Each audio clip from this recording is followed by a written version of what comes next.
Hi to all, welcome to DSC buddy channel.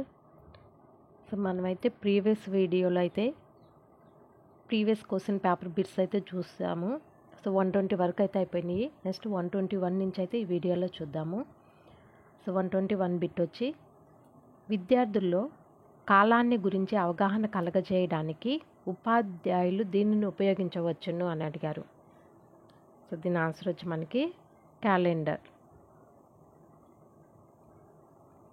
Next bit వచ్చి, plan తయారు చేయును అనే స్పష్టీకరణము ఈ లక్ష్యం కిందకి వస్తుంది అని అడిగారు. సో ప్లాన్ తయారు చేయును అనే స్పష్టీకరణ ఈ లక్ష్యం కిందకి వస్తుంది అని అడిగారు. సో దీని ఆన్సర్ వచ్చి మనకి విశ్లేషణ. ఆప్షన్ 3 అనేది కరెక్ట్ ఆన్సర్. నెక్స్ట్ బిట్ వచ్చి ఈ బోర్డు మీద సమాచారాన్ని ప్రతిరోజు మారుస్తారు అని అన్నారు. సో దీని ఆన్సర్ వచ్చి మనకి వార్తా బల్ల. ఆప్షన్ 2 అనేది కరెక్ట్ ఆన్సర్. నెక్స్ట్ బిట్ వచ్చి, ప్రపంచ పటములో పర్వతాలను ఈ రంగులో గుర్తిస్తారు అని అడిగారు. సో ప్రపంచ పటం పర్వతాలను ఏ రంగుతో గుర్తిస్తారు? కాషాయ రంగుతో గుర్తిస్తారు. కాషాయ రంగు. ఆప్షన్ 1 అనేది కరెక్ట్ ఆన్సర్. నెక్స్ట్ బిట్ వచ్చి, విద్యార్థులు తమ తోటి వారి అభిప్రాయాలను గౌరవించడం ఈ పద్ధతిలో నేర్చుకుంటారు. సో ఏ పద్ధతిలో నేర్చుకుంటారు? చర్చా పద్ధతి. ఆప్షన్ 4 అనేది కరెక్ట్ ఆన్సర్. నెక్స్ట్ బిట్ వచ్చి, పాఠశాలలో జనాభా విద్యను బోధించటంలోని ముఖ్య ఉద్దేశం.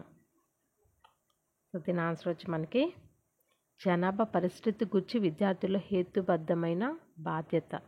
ఆప్షన్ 3 అనేది కరెక్ట్ ఆన్సర్. నెక్స్ట్ బిట్ వచ్చి, బ్రెయిన్ స్టార్మింగ్ అనే ప్రక్రియను ఈ పద్ధతిలో ఉపయోగిస్తారు అని అడిగారు. సో దీని ఆన్సర్ వచ్చి మనకి ప్రకల్పన పద్ధతి.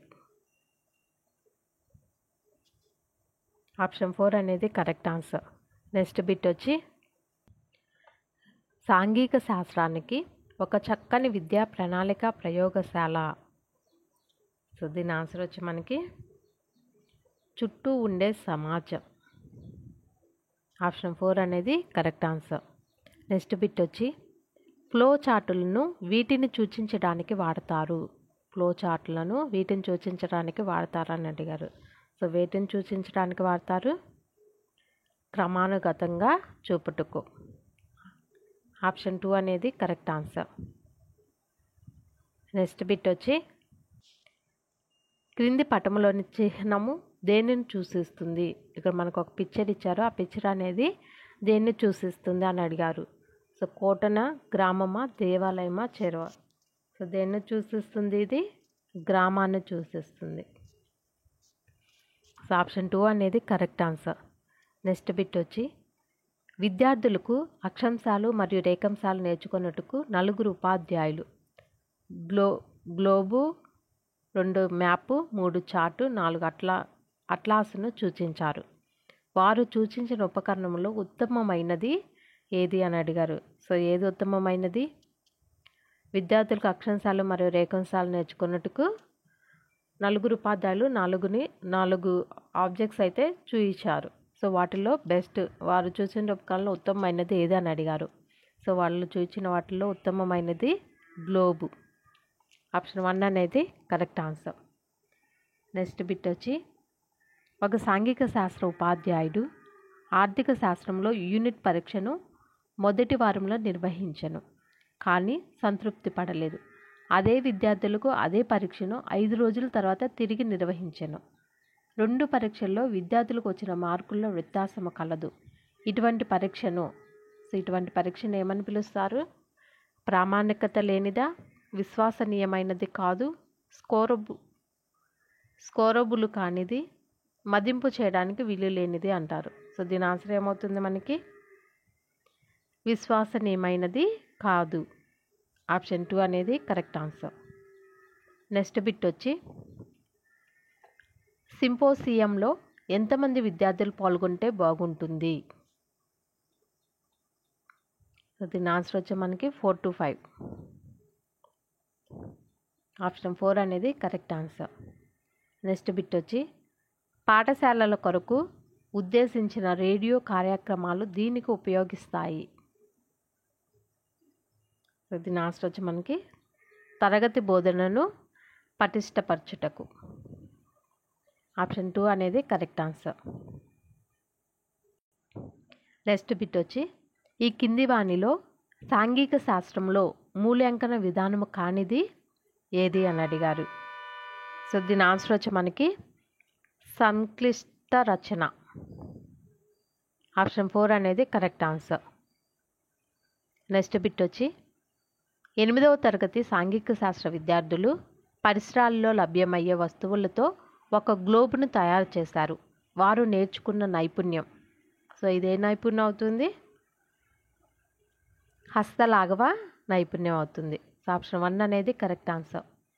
నెక్స్ట్ బిట్ వచ్చి సాంఘిక శాస్త్ర విద్యార్థులు తమ పరిశీలనను ఆధారము చేసుకొని ఆంధ్ర రాష్ట్రంలో అనంతపూర్ మరియు మహబూబ్ నగర్ జిల్లాల్లో కరువు రావడానికి అవకాశం ఉన్న ప్రాంతాలు అనే నిశ్చయానికి వచ్చారు. దీనిని బట్టి వారు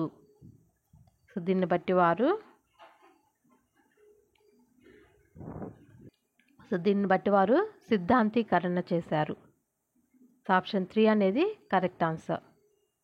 నెక్స్ట్ బిట్ వచ్చి మూలాధార పద్ధతిలో ఉపయోగించే ఒక మూలాధారం అని అడిగారు. సో దీని ఆన్సర్ వచ్చి మనకి నాణ్యాలు. ఆప్షన్ 4 అనేది కరెక్ట్ ఆన్సర్. నెక్స్ట్ బిట్ వచ్చి ఒక తరగతిలో 20 మంది సగటు విద్యార్థులు, 10 మంది సగటు కన్నా తక్కువ ఉన్న విద్యార్థులు మరియు 5 మంది సగటు కన్నా ఎక్కువ ఉన్న విద్యార్థులు ఉన్నప్పుడు ఎటువంటి నిర్దేశాలను చూసేస్తారు అని అడిగారు. సో ఎటువంటి నిర్దేశాలను చూస్తాం? సహజ సామర్థ్యంపై ఆధారపడిన శ్రేణీకృత నిర్దేశాలని చూసిస్తారు. ఆప్షన్ 2 అనేది కరెక్ట్ ఆన్సర్.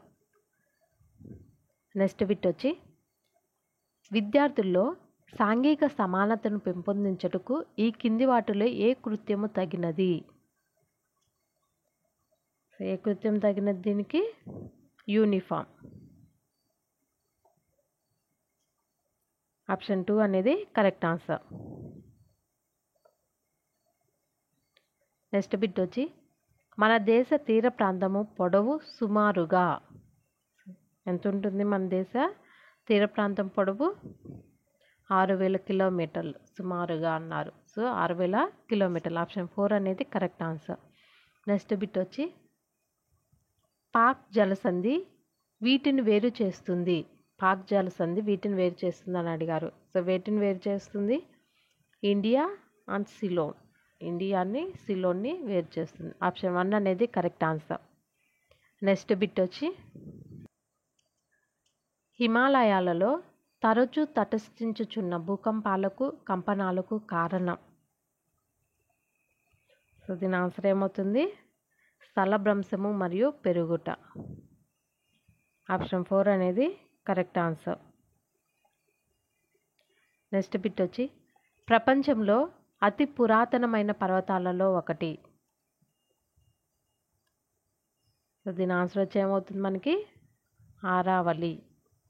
ఆప్షన్ 1 అనేది కరెక్ట్ ఆన్సర్. నెక్స్ట్ బిట్ వచ్చి గోమతి ఈ కింది వానిలో ఏ నదికి ఉపనది? గోమతి అనేది ఈ కింది వానిలో ఏ నదికి ఉపనది అని అడిగారు. సో గోమతి అనేది దేనికి ఉపనది అవుతుంది? గంగా నదికి ఉపనది. నెక్స్ట్ బిట్ జనాభా పరివర్తన సిద్ధాంతం ప్రకారం 2వ స్థాయి దీన్ని తెలుపుతుంది. జననాలు ఎక్కువగా ఉండి మరణాలు తగ్గుతాయి. ఆప్షన్ 4 అనేది కరెక్ట్ ఆన్సర్. నెక్స్ట్ బిట్ వచ్చి జనాభా పరంగా ఈ కింది వానిలో ఏ రాష్ట్రము రీప్లేస్మెంట్ స్థాయికి చేరుకుందని చెప్పవచ్చును? దీని ఆన్సర్ వచ్చి మనకి కేరళ. నెక్స్ట్ బిట్ వచ్చి సహ్యాద్రి పర్వత ప్రాంతములో కనబడు శీతోష్ణ స్థితి. సహ్యాద్రి పర్వత ప్రాంతంలో కనబడు శీతోష్ణ స్థితి అని అడిగారు. సో దీని ఆన్సర్ వచ్చి మనకి అర్ధ ఉష్ణమండల శీతోష్ణ స్థితి. అర్ధ ఉష్ణమండల శీతోష్ణ స్థితి. ఆప్షన్ 3 అనేది కరెక్ట్ ఆన్సర్. నెక్స్ట్ బిట్ వచ్చి మంచి గంధము చెట్లు పెరగడానికి అనుకూలమైన వర్షపాతము. మంచి గంధపు చెట్లు పెరగడానికి అనుకూలమైన వర్షపాతం అని అడిగారు. సో దీని ఆన్సర్ వచ్చి మనకి సంవత్సరానికి 100 నుంచి 200 సెంటీమీటర్ల వర్షపాతము. ఆప్షన్ 2 అనేది కరెక్ట్ ఆన్సర్. నెక్స్ట్ బిట్ వచ్చి మన దేశ భూభాగంలో ప్రస్తుతం అడవులు వ్యాపించి ఉన్న శాతం. దీని ఆన్సర్ వచ్చి మనకి 23%. ఆప్షన్ 3 అనేది కరెక్ట్ ఆన్సర్. నెక్స్ట్ బిట్ మన దేశంలో నీటిపారుదల వల్ల సాగయ్యే భూమిలో మేజర్ మరియు మీడియం నీటిపారుదల వల్ల సాగయ్యే భూమి శాతం ఎంత అని అడిగారు. సో దీని ఆన్సర్ వచ్చి 40%, 40%. ఆప్షన్ 2 అనేది కరెక్ట్ ఆన్సర్. నెక్స్ట్ బిట్ వచ్చి ప్రపంచంలో గోధుమ ఉత్పత్తిలో భారతదేశం ఏ స్థానంలో ఉంది?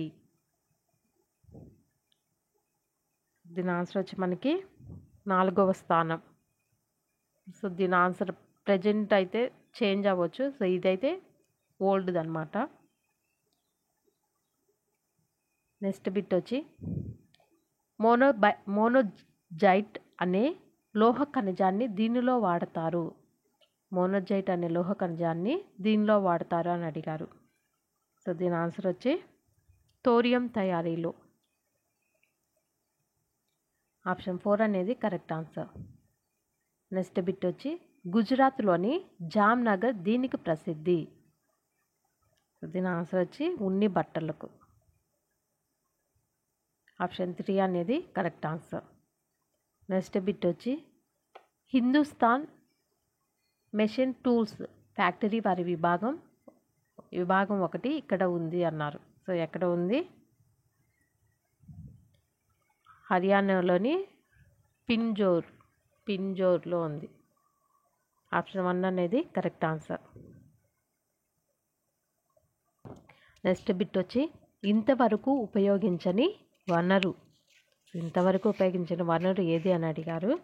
సో ఏవన్నీ ఇంతవరకు ఉపయోగించిన వనరు ఏంటి వీటిల్లో? సో బిట్కి అయితే ఆన్సర్ అనేది కామెంట్ చేయండి. నెక్స్ట్ బిట్ వచ్చి మనకి పూర్వోత్తర రైల్వే వ్యవస్థ యొక్క కేంద్ర స్థానము. పూర్వోత్తర రైల్వే వ్యవస్థ యొక్క కేంద్ర స్థానం అనేది ఎక్కడ ఉందని అడిగారు. సో ఎక్కడ ఉందంటే గోరఖ్పూర్లో ఉంది. గోరఖ్పూర్. నెక్స్ట్ బిట్ వచ్చి వాయుదూత్ ప్రైవేట్ లిమిటెడ్ అనే సంస్థను నిర్వహిస్తున్నది ఎవరు అని అడిగారు. సో వాయుదూత్ ప్రైవేట్ లిమిటెడ్ అనే సంస్థని నిర్వహిస్తున్నది సో ఎవరంటే ఇండియన్ ఎయిర్లైన్స్ వాళ్ళు. Indian airlines. నెక్స్ట్ బిట్ వచ్చి ఏ ఓడరేవును అరేబియా సముద్రపు రాణి అంటారు? ఏ ఓడరేవుని అరేబియా సముద్రపు రాణి అని అంటారు అని అడిగారు. సో ఏ ఓడరేవు అంటే కొచ్చిన్ ఓడరేవుని అరేబియా సముద్రపు రాణి అని అంటారు.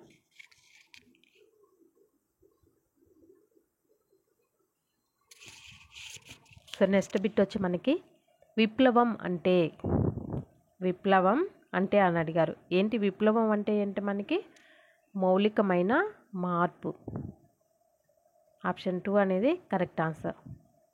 నెక్స్ట్ బిట్ వచ్చి బ్రిటిష్ పార్లమెంటులకు తల్లిగా వ్యవహరించడానికి కారణం.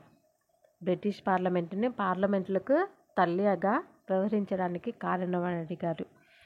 సో దీని ఆన్సర్ మనకి ఆప్షన్ 4. అది ఇతర పార్లమెంట్లకు మార్గదర్శకమైనది. నెక్స్ట్ బిట్ వచ్చి బోస్టన్ టీ పార్టీ దీన్ని తెలియజేస్తుంది. బోస్టన్ టీ పార్టీ దీన్ని తెలియజేస్తుంది అని అడిగారు. సో దీని ఆన్సర్ వచ్చి మనకి వలస రాజ్యాల ప్రత్యక్ష చర్చ. వలస రాజ్యాల ప్రత్యక్ష చర్చ. ఆప్షన్ 3 అనేది correct answer. So next bit వచ్చి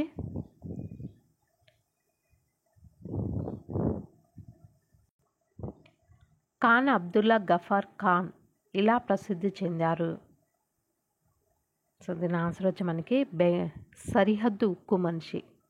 సరిహద్దు ఉక్కు మనిషి ఖాన్ అబ్దుల్ గఫార్ ఖాన్ ఇలా ప్రసిద్ధి చెందారని అడిగారు. సో సరిహద్దు ఉక్కు మనిషి. ఆప్షన్ 3 అనేది కరెక్ట్ ఆన్సర్. నెక్స్ట్ బిట్ వచ్చి ప్రపంచ మానవ చరిత్ర అధ్యయనాన్ని ఈ క్రింది విభాగాల కింద చదవవచ్చును. సో వీటి కింద చదవవచ్చు అంటే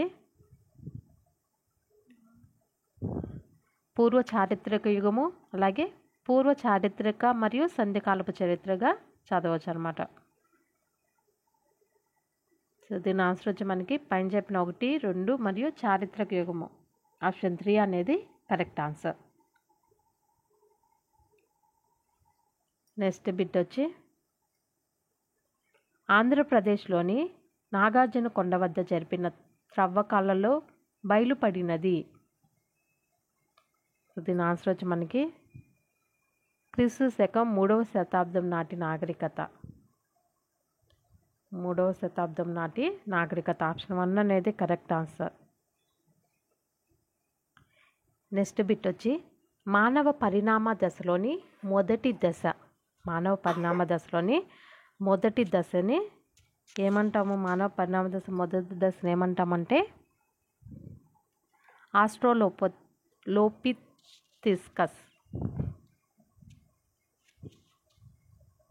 ఆప్షన్ 1 అనేది ఆప్షన్ 3 అనేది కరెక్ట్ ఆన్సర్ అవుతుంది.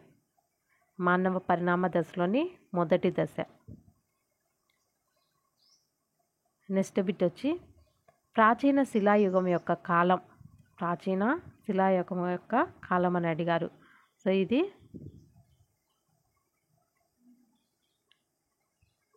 ఆప్షన్ 1 అనేది కరెక్ట్ ఆన్సర్.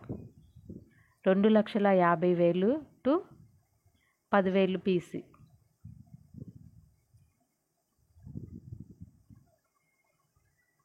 నెక్స్ట్ బిట్ వచ్చి ఈజిప్ట్ నాగరికత సింధు నాగరికతకి గల ఒక సామ్యం. సో దీని ఆన్సర్ వచ్చి మనకి ఆర్థిక వనరులు.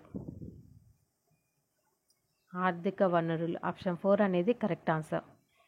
నెక్స్ట్ బిట్ వచ్చి చైనా మహాకుడ్యాన్ని నిర్మించిన చైనా దేశపు చక్రవర్తి. చైనా మహాకుడ్యాన్ని నిర్మించిన చైనా దేశపు చక్రవర్తి ఎవరని అడిగారు. సో ఎవరంటే షియో వాంగ్టీ. షిమో వాంగ్టీ. ఆప్షన్ 1 అనేది కరెక్ట్ ఆన్సర్. నెక్స్ట్ బిట్ వచ్చి క్రింది పటము క్రింది వానిలో దేనిని సూచిస్తుంది అని అడిగారు. ఇక్కడ ఇచ్చిన పటం అనేది ఇక్కడ ఈ పటం దేనిని సూచిస్తుంది అని అడిగారు. సో దీని ఆన్సర్ వచ్చి మనకి పురాతన చైనీయుల దిక్సూచిని సూచిస్తుంది. పురాతన చైనీయుల దిక్సూచిని. ఈ 170 బిట్స్ ఈ బిట్స్తో అయితే ఈ పేపర్ అయితే కంప్లీట్ అయిపోయింది. సో వీడియో కనుక మీకు నచ్చినట్లయితే లైక్ చేయండి. ఇలాంటి వీడియోస్ కోసం అయితే ఛానల్ని సబ్స్క్రైబ్ చేసుకోండి. Thank you.